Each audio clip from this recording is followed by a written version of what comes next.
বন্ধের দিনে গিয়েছিলাম বলমারি চাঁদপুরে ঘুরতে।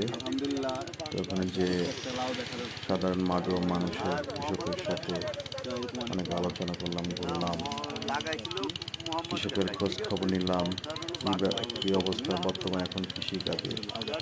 চলেন আমরা কথা বলি এক কৃষক ভাইয়ের সাথে।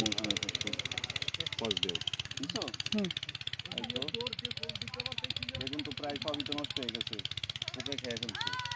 এগুলো বেগুনের সাইজ, এই যে প্রত্যেকটা বেগুন খাওয়া। বেগুনের সাইজ না, এর বারো বলবি আর বলবে না, এগুলো বেগুনের বাগান, ঠিক আছে। কথা বলুন। চলেন আমরা প্রথমে কৃষক ভাই